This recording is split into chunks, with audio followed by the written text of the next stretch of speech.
पंडित बोलो ओंकारेश्वर भगवान की जय। जी ज्योतिर्लिंग के दर्शन के लिए आप लोग पधारे हैं। ये राम से 14 पीढ़ी पूर्व, राम से 14 पीढ़ी पूर्व मांधाता राजा हुए हैं। शिव पुराण में उल्लेख है, जिन्होंने मां से नहीं पिता से जन्म लिया था, उनकी तपस्या से ये शिवलिंग प्रकट में स्थापित लिंग नहीं है।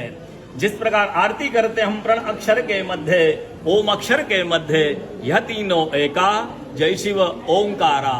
एक शिवलिंग में ब्रह्मा विष्णु महेश निराकार धरती से प्रकट हुए हैं। इसलिए अखंड दीप जो जल रहा प्राचीन समय से, एक ही दीपक में 3 बातियां लगातार जल रही है, ब्रह्मा विष्णु महेश की। इस पहाड़ी के ऊपर 7 किलोमीटर का परिक्रमा मार्ग है, वो भी ओम आकृति में है। जो पर्वत पे हम प्रभु के दर्शनों के लिए खड़े हैं, ये पर्वत स्वयं शिवलिंग की आकृति में है। चारों तरफ नर्मदा मैया जलहरी बनकर बह रही है। पूरे 12 ज्योतिर्लिंग में शयन आरती होती है, लेकिन बाबा का विश्राम ओंकारेश्वर ज्योतिर्लिंग में है, तो उनके शयन के लिए झूला पलना चौपड़ पास से बिछाए जाते हैं। बाबा यहाँ विश्राम करके 3 बजे रात उठ करके महाकालेश्वर जाएंगे, वहां स्नान करेंगे। इसलिए वहां का भस्म आरती प्रसिद्ध है, यहाँ का शयन आरती प्रसिद्ध है। शिव पुराण में भी कथा आती है, महिलाएं 16 सोमवार व्रत करती है, उसमें भी कथा आती है। क्या कथा आती है? प्रतिदिन भोलेनाथ आते हैं, माँ के साथ विश्राम करके सुबह ब्रह्म मुहूर्त में उठकर चले जाते हैं। एक दिन जब भोले बाबा माँ के साथ पधारते हैं, तो माँ पुजारी से पूछती, पुजारी हमें विश्राम के लिए जा रहे हैं, ये चौपड़ पासे में किन की जीत होगी? पुजारी बोलते कि आज ही भोले बाबा जीतेंगे। ऐसा बोलकर पुजारी घर चले जाते हैं।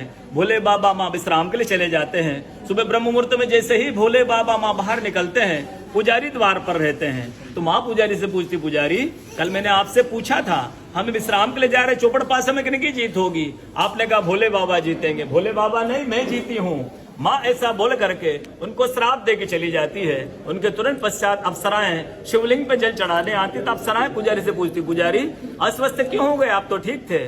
फिर पुजारी बताते हैं, प्रतिदिन भोले बाबा माँ के साथ विश्राम करके चले जाते थे। कल भोले बाबा माँ के साथ पधारे, माँ ने मुझसे पूछ लिया, पुजारी हम विश्राम के लिए जा रहे, चौपड़ पासे में किन की जीत होगी? मैंने कहा भोले बाबा जीतेंगे। भोले बाबा नहीं, माँ जीत गई, माँ मुझे श्राप दे के चली गई। अप्सरा बोलती, चिंता ना करो, हम अंदर जाकर शिवलिंग की पूजा करके आते, फिर इसका उपाय बताएंगे। अप्सराएं अंदर जाकर के शिवलिंग की पूजा करके बाहर आकर बोलती, पुजारी आप 16 सोमवार व्रत कीजिएगा, व्रत करते ही स्वस्थ हो जाएंगे, व्रत करते ही ठीक हो जाएंगे। ये वो कथा का दर्शन ओंकारेश्वर ज्योतिर्लिंग में प्रतिदिन होता है। बोलो ओंकारेश्वर भगवान की